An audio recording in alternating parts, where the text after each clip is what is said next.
Hi everyone, this is David at Everlasting Media. I want to show you how to make this twisted pencil cup, and I want to show you the basics of Blender while doing it. Let's go ahead and get started. The first thing we're going to do is we're going to move our cursor. And you can see our cursor over here, and you actually have access to your cursor up here in your settings. In the View tab, you can see the 3D cursor, and you can actually move it around.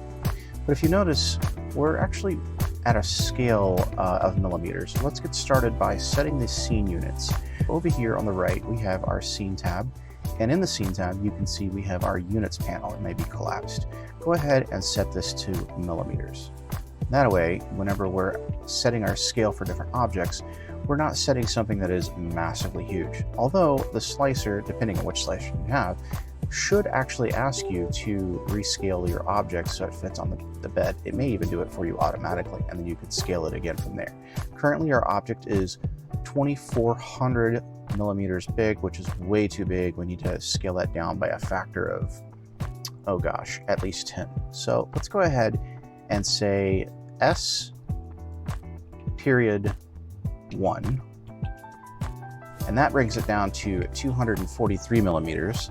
Now the print bed size for most 3D printers is around 235 to 300 millimeters, maybe even less than that. We should probably scale this down to something that fits on the bed. Right now 243 is too big. Scale it down to, let's say, 120. So we just hit S and we drag towards the center of the screen, or towards the object that's in the center of our screen. We'll bring it down to 120. Okay, so you don't have one of these yet. I'm sure you haven't modeled it. I just wanted to show you how to do that real quick in case you're starting with the wrong size and you need to scale something down when you get started. Okay, so now that we have our little object, we can go ahead and move our cursor to the center of our world. So what we want to do is we want to come over, right click, snap cursor to world origin. And that will move our cursor to the 0, 0 space. Okay, so now that our cursor is there, that is where all new objects get added to our scene, wherever our cursor is. You can move your cursor by shift right clicking as well. So you can shift right click toward a surface and it will fire a beam from your cursor through that object that you right clicked, and then whenever it hits a surface, it will place the cursor on its surface. You can see there. Okay, so in the meantime, we can go ahead and move our cursor. Oh wait, if you Control Z, it doesn't move your cursor. It just moves the object. So you can't really use that. Control Shift Z will put it back to our last position. Instead, we have to right click, cursor to world origin again. Cursor, along with some other properties that you'll set here in these tabs, may not change or go back to their original position if you Control Z. So Blender can be quite destructive. Just bear that in mind. All right, so let's go ahead and Shift A. And this is how to add meshes, or you could think of Shift A as let's add something. Okay, so you have meshes, curves, cameras, all kinds of things. Let's go ahead and add a plane. Now you notice the plane default size is actually 2 meters. We don't need it to be that big. We can go ahead and scale it down to the size that we actually want, and you can set these defaults in your settings in Blender as well. We'll go ahead and bring it down all the way down to, let's say, 130 millimeters. Seems pretty good. So 130 millimeters, it's going to make a vase-sized object. Now that we have that, we want to go into edit mode, so hit tab. You can also find edit mode and other modes up here in the top left. Okay, so anytime you're in object mode, you can switch to edit mode just with tab, back and forth. Okay, so these are your different mesh editing options. So these modes are vertex, edge, and face. So for this, we want to go ahead and select vertex. And then we want to use our box select tool. Now, if you don't have box select enabled, you can always just hit W, except W will switch to a different tool and will change your cursor. So keep that in mind. So now we have it's kind of a lasso tool. And then we also have the tweak tool, which is kind of like a pick select tool. So what we want is box select. So we can just WWW until we get to box select. Select our objects. Okay, and as soon as you let go, it will have those objects selected. And then we want to bevel these vertices. Now, typically when you bevel, you Control B, but if we Control B here, nothing happens. So let's Control Shift B. Control Shift B for vertexes. Now, as we drag away from the center of our object, or wherever our origin is in that object, we will move the bevel or increase the inset or the extrusion, whatever we're working with. So for this tool, the further you pull away, the greater the bevel is. Okay, so we can bring it in just a little bit to get some nice rounded corners. Okay, so now that we have our nice rounded corners, we can switch to face mode.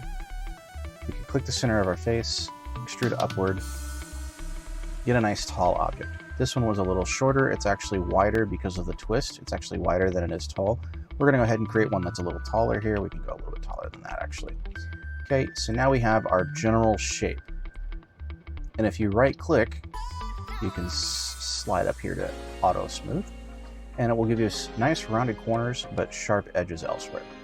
Okay, so the way that that works is it basically reads the data from each face and says if the direction or if the difference between the angle of this face and this face are small enough, I want you to smooth the normals between them. Okay, and you actually get some options if you right click auto smooth in object mode.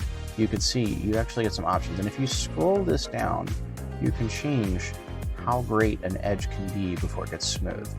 So I think for here, anything over 15 is probably more than enough. Okay, and that will change based off of how many edges or faces you have on your bevels. So now that we have our bevel, with our top face still selected, we can go ahead and hit I to inset. There's something to note here too. When you inset a face by itself, you'll just inset it looking like this. But if you wanted to inset multiple faces, and I can show you what that looks like here, if we Control R to create a loop cut, you need to have coherent quads in order to do loop cuts for the record. But you can do a loop cut around this object we have here, and you can see you have two faces, it's split. And if we do another loop cut the opposite direction, I'll show you what I meant by coherent faces. Because this isn't a quad up here, the loop cut will not go all the way across. So we need to make sure that any face that we intend to apply a loop cut to has a quad applied, otherwise it'll only be a partial cut. And if you try to do a loop cut on a single vertex, it will only give you a vertex cut. It will not actually do a full loop cut. So just keep that in mind. If you have an edge that is part of an n-gon and then it's got an adjacent n-gon, it will only let you subdivide the edge one time, or however many times you scroll the mouse with it. So now that we have these four faces, if we select these faces and we hit I to inset, it will, depending on which mode you're in, it will automatically inset to that mode. So the default mode is actually individual faces. You'll get used to seeing this. But if you hit I again with inset mode enabled with the tool still active, you'll get a group inset, which will do all the faces together like this. And then you can extrude. Okay, now let me show you how extrusions work real fast. So if you want to extrude, whenever you do an extrude, it will default to the direction of the normal, and I'll show you how normals look right now. So we come over here inside of your mesh edit mode overlays. This is new for the recent version of Blender, and it will only show up if you're in edit mode. If you're not in edit mode, this mode will not show up at all. But with your mesh edit mode overlays and this new separate tab drop down, you will see that you have these options for normals here. So display normals, and then you can bring the scale down a little bit. You can see these little hairs come out. This is the vector or the direction that your normals are facing toward. Normals are effectively the calculation of each face and how light will interact with them. So it's a really watered down version. There's probably a more verbose description of it, but that's generally the gist of it. And whichever direction your normals are facing, that is the direction that your extrusion will occur. Okay, so this normal is facing that way, it's going to extrude that way. You get the idea. So if you want to know which direction, you need an easy way of knowing which direction you're going to extrude to, you can turn on this normals viewing mode, this overlay, and you can see which direction you're going to extrude to. In this case, we actually need to extrude to a negative value, and all we have to do is E and drag it inward. Now, even though I said it would extrude to the direction, it's a direction of plus or minus along that same axis that is generated from that normal direction. If that makes any sense, let me know. If it doesn't, let me know, and I'll see what I can do to improve. I'm sorry about that. Okay, so actually, before we do that, let's go ahead and get rid of our extra loop cuts here. Control Z a bunch of times. By the way, if you Control Z and you realize that you're running out of undo steps, you can always come up here to Edit, Preferences, and you come down here to System. And in System, you have a few options here. For starters, I'd make sure that you have CUDA enabled. If you have CUDA capability with your hardware, this is going to increase performance quite a bit, especially when you're in rendered mode. But in the meantime, go ahead to memory and limits and increase your undo steps. I believe the undo steps default is 32 or 64. I have mine at 100. If you keep running into issues where you run out of undo steps and you still have more damage to undo from the destructive procedures, you might want to increase this, and then you might want to come over here and save your preferences, okay? So now that that's done, we can go ahead and extrude our already inset faces. Remember, it's I to inset and E to extrude. Okay, if we hit 1, we'll get a profile view, and even though we're not technically extruding anymore, you can see it's not moving with the cursor, we can hit G and Z, and it will follow the axis that we were following before, which was on the Z axis. Now, if you can't follow a cardinal axis, you may have to undo and then re-extrude in the direction that you want to. Just bear in mind, it is destructive, this part is, and it is hard to go back steps at this phase. Now, you're going to learn this version of modeling, but there are ways to do non-destructive modeling involving booleans. We'll cover those in later chapters. There's also geometry nodes. Again, later chapters. It's a lot more to learn. Okay, so now we have our general shape, and it looks pretty good. In fact, you could probably 3D print this and be satisfied. Let's go ahead and bevel these bottom edges and bevel the top edges. We'll cover beveling and the ins and outs of that real quick. All right, so let's get started with that. So the first thing we want to do is we want to recognize that if we bevel the outer corners here and the inside is not beveled, then we run into some problems. And I'll show you what that looks like.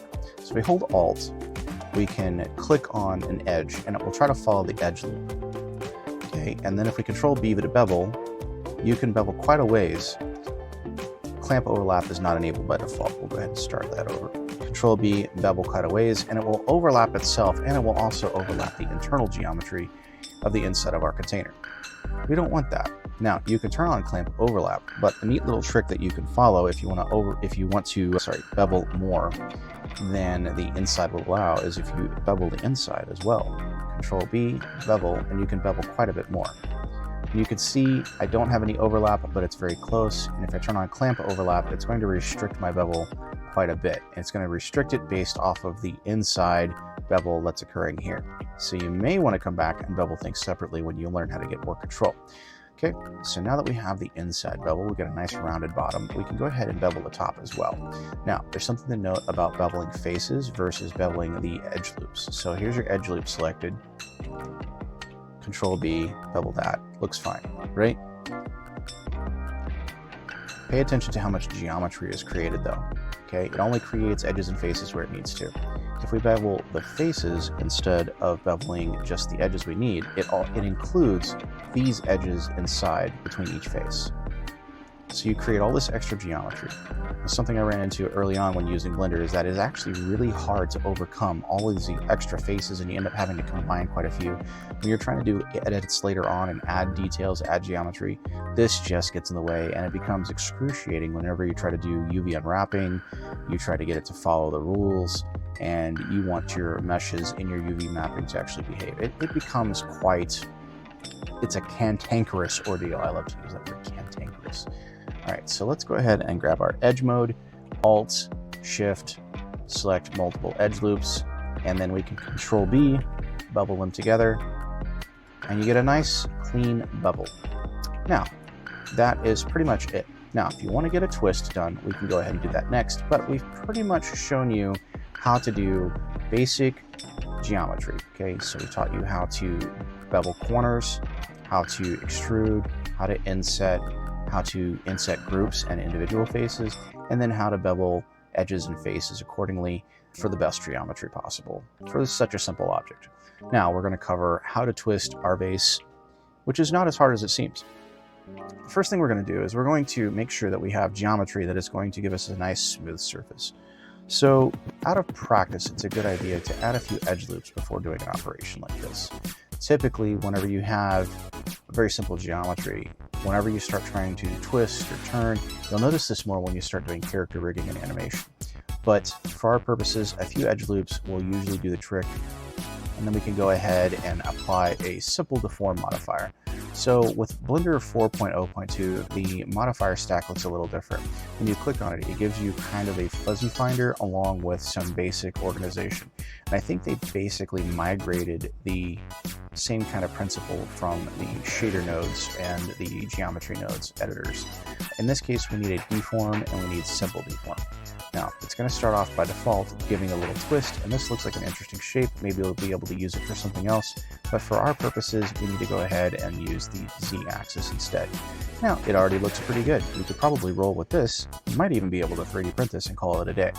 But if you want to give us a full turn, we can go 90 degrees. Now, what's something you notice here? Well, there seems to be some deformation happening, maybe some overlap from the internal geometry to the external geometry. That's because I never actually adjusted by adding loop cuts to the inside of our vase. I need to do that now. Select everything. And then apply a loop cut to the inside. How many do we have? That many. There we go. Now if we look, we can see the inside faces are not poking through the outside. So just keep that in mind. Anytime you have two walls, you need to have both subdivided approximately the same amount, or they'll poke through each other. That's something to remember whenever you're doing 3D modeling for clothes especially. If you have vertexes in different positions underneath, then you're going to have clothes poking through when your character moves. Although it probably behooves you to simply delete the geometry, the underlying geometry, so you don't have to worry about that in the first place. Okay, something to bear in mind. When you're animating these kinds of characters, it's common practice to delete hidden layers of meshes so you don't have to worry about creating cloth simulations and whatever else. Okay, so now let's go ahead and smooth this out. The simplest way to do that is to use a subdivision surface. Okay, we can apply one after the fact, but if we apply one before the fact, it will actually give more geometry for the twist to use, which will just give it a slightly smoother appearance. And then we can duplicate that modifier and add it after our twist. And we'll make it super smooth, very clean. And then if we want to go ahead and give it a little simulated transparent appearance, we can come up here into shaded mode. And then we can create a material. And I'll cover this at more depth later in more tutorials. Just want to quickly show you what it looks like. Let's do like a light blue, and then we could turn on transmission, increase that quite a bit. And we can also change the index of refraction to something like 0.99. Now that gives us a very transparent appearance. Maybe that's a little too much. Let's bring it back to 0.9. Actually, let's do 1.1, 1.2. Yeah, 1.25. That looks pretty good. Okay, and you can get a really good picture of what this looks like if we add some light. So we can add a sun to our scene. We can bring it up, give it an angle, and then we can increase the strength quite a bit. That looks pretty cool, and that is fairly representative of what it's going to look like when it's poured in resin or 3D printed. There you go. Okay, now bear in mind this is not suitable for game development. This object has way too many vertexes. For it to be viable, you probably want to reduce that quite a bit with the decimate modifier, but you don't really need to do that for 3D printing. You can export this as is. Your slicer should be able to compress it and make it workable, usable, optimized. In the meantime, if you have any questions, if there's anything I can do to improve my content, please let me know. I accept all forms of criticism. You cannot hurt my feelings.